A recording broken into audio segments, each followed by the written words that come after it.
Good morning, students. Today we'll discuss regarding the genetic disorders. Here, genetic disorder meaning the disorder or disease which can be carried over a generation to generation that are inherited are called as genetic disorders. So, genetic disorders can be classified into two categories. One, it is called Mendelian disorder. The other one is called chromosomal disorder. So now what does Mendelian disorder meaning? If there is an alteration or mutation in the gene, we know that the genes are responsible for certain characters or the traits. If there is any defect in the gene, it can lead to the abnormal characteristics or a trait resulting in the disorders. So any alteration or mutation in the gene are called as Mendelian disorders. Again, since genes are getting transferred to one generation to another generations, the defect, if there is any defect in the gene, the defective genes will be carried to the next generation, resulting in the disease. So either the offspring will be the carrier or they may be affected. So some example for Mendelian disorders are, it is a hemophilia, sickle cell anemia, phenylketonuria, color blindness. So these are examples for Mendelian disorders. Even the cystic fibrosis is also an example for Mendelian disorder. On the other side, change in the chromosome. So we know that we have 46 chromosome. Any changes in that 46 chromosome, it can be absence of a chromosome. Instead of 46, if we are having only 45, or it might be an excess. Instead of 46, if you are having 47, or in the 46 only, if there is any abnormality in a particular chromosome, then that leads to the disorders. So those disorders are called chromosomal disorder. An example for them are 1, it is called Down's syndrome, 2, it is called Clifton syndrome, 3, it is called Turner syndrome. Am I clear? If there is any defect in the gene, that is called Mendelian disorder. If the defect is at the chromosomal level, you call it as chromosomal disorder. So let us take the first example here, that is, let us see what is hemophilia. Hemophilia is also called as royal disease, or it is also called as bleeder's disease. So royal disease because it was found in the family of Queen Victoria. The Queen Victoria was a carrier of the disease. Therefore, this hemophilia was seen in the several generations of that family. So it is called royal disease. Bleeder disease because if there is any cut, even a minute cut on the skin, causes excessive bleeding. So it is called bleeder disease. So very important here is these are sex-linked recessive disease. See here, when I say sex-linked meaning, it is understood that the defective gene is present on the sex chromosome. So we have two, that is X and Y. The chromosomes are present in all the 46. Throughout the 46 you can find the gene present. If the gene here, if it is present on the sex chromosomes, you call it as a sex-linked. More particularly, out of X and Y, if the defective gene is on the X chromosome, we call it as a sex-linked.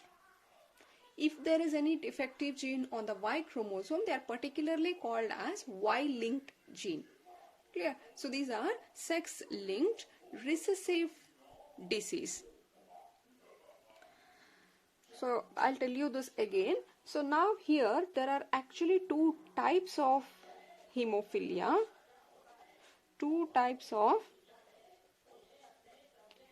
hemophilia. So the first one is called Haemophilia A. and the other one is called Haemophilia B. Haemophilia A is formed due to non-formation of clotting factor 8. Here it is due to non-formation of clotting factor 9.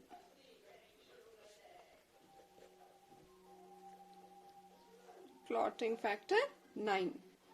What are the clotting factors? See, suppose if this is a skin and there is any small cut on the skin, and here is the blood flowing, right? If there is any cut on the skin, the blood starts oozing out like this. This you call it as bleeding. So what happens here is, as soon as cut is formed, immediately there are different proteins present. These proteins form a cascades of protein, and this forms the clot here. When the clot is formed, automatically the blood flow is stopped. So there are different proteins. The different proteins are there which form a chain of proteins. We call it as a cascade of protein, and this results in the formation of clot. Different proteins will form a chain or a cascades of proteins, and that results in the formation of a clot. When a clot is formed, the bleeding will be stopped. That is how it happens in all of the normal people here. When there is any cut found on the skin, initially there is some loss of blood, but automatically a clot is formed on the skin and it will block the flow and the bleeding will be stopped. Suppose if these clots are not formed, imagine the clot is not formed. So that time what happens? If no clot is formed, if the clot formation has failed, continuously there will be loss of blood through this opening. That can lead to the death. Excessive loss of blood can lead to the death also, and that condition is called as hemophilia. That is why it is also called as a bleeder disease. Even when the small minute cut is formed, there is excessive loss of the blood because there is no clot formation happening. So now what might be the reason for this non-formation of clot? Here I told you we need different proteins. The different proteins will form a chain like this, and this results in the clot. Suppose if there is one defect in one protein, let us imagine this protein is not formed, or there is a defective protein formed. That time what happens? They fail to form this chain and clot is not found. So in the hemophilia A, it is the factor 8 is a protein.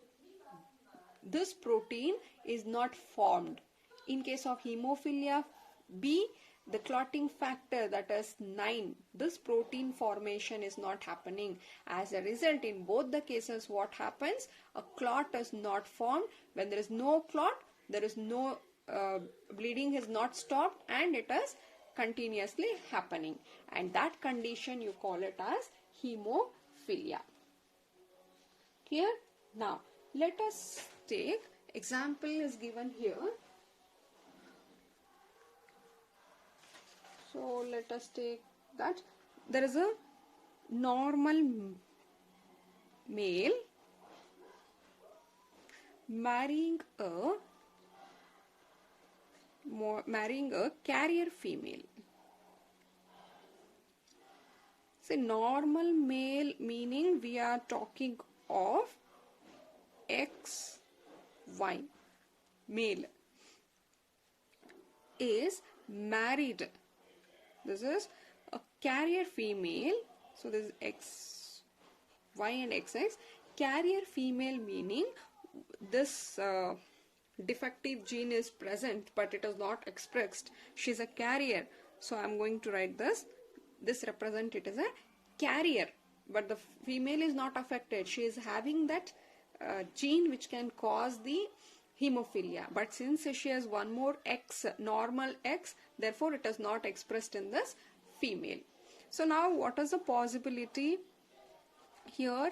X and Y, this can split into one egg, this to the another egg. Now if you see the offspring, it is X, X bar, X and X,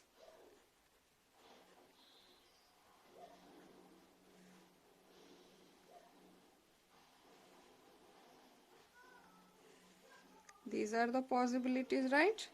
So in this case you can see here this one is a carrier daughter, meaning she has got the defective gene. The chromosome which had this defective gene has come here. She is a carrier. Here it is a normal daughter, and this is a normal son. But here you can see this is a affected son. Affected son, because in case of male what happens, since they have only one X chromosome, if they get this defective gene here, they will be affected. But in this case, if you see daughter, she has also got this carrier, but since one more X which was present was a normal, therefore she was not affected. This daughter is not having hemophilia, but she is a carrier. She has the defective gene. In this case, he is a affected son because he is having only the one X chromosome. If there is a defective gene present on them, they will be expressed. So it is a affected son. You can say that the chance of getting hemophilia is more in case of a son rather than the daughters. So this is one condition. So let us take, suppose if affected male, if a affected male is going to marry a carrier female. If this is a condition, affected male meaning this one, carrier meaning like this we have to represent. Now let us see, when gametes are formed, these two will get separate. Now what is the chance here? If I take the female one side and male I am going to take on other side. Now see, what is the possibility here is these two. Here she is a carrier daughter. Same 2 X chromosome and one is having that defective gene, but she is a carrier daughter, and this is a normal son.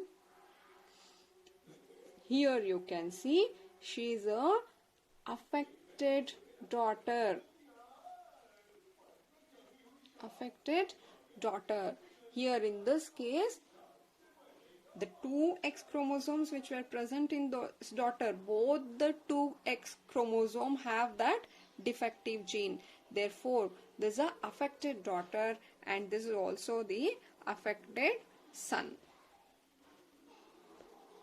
This is a condition. If a daughter wants, if the daughter has to be affected, the condition here is it should be an affected male should marry a carrier female.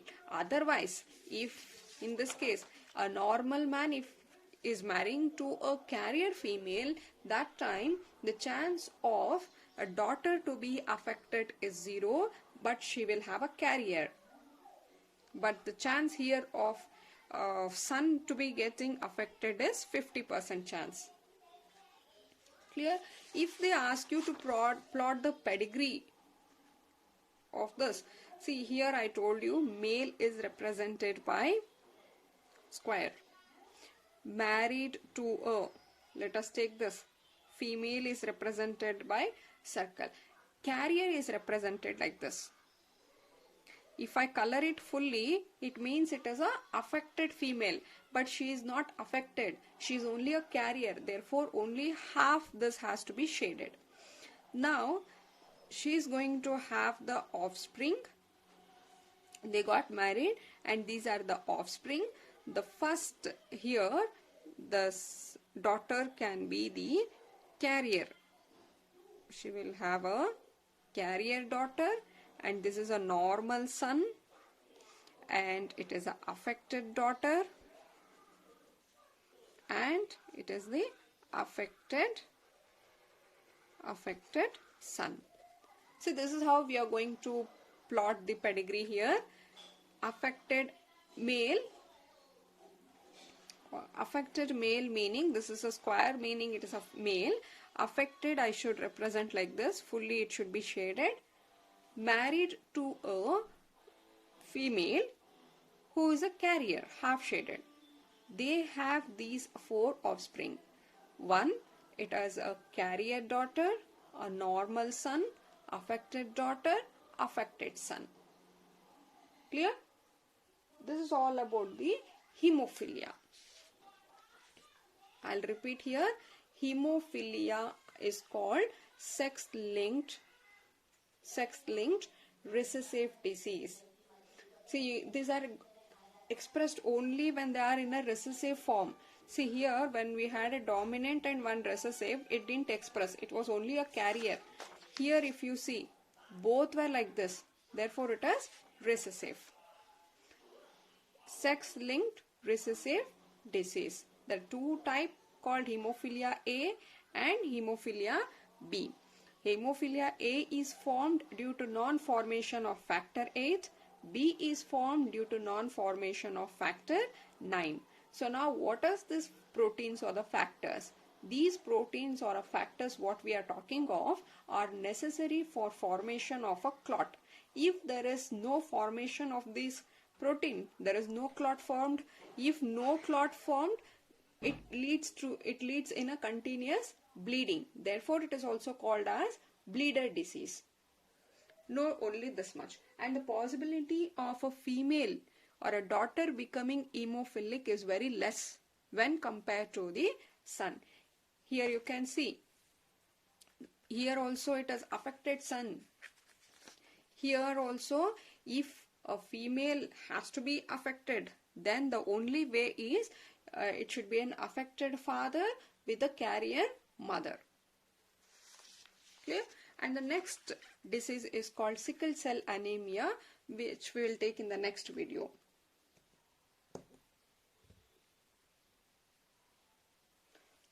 Thank you.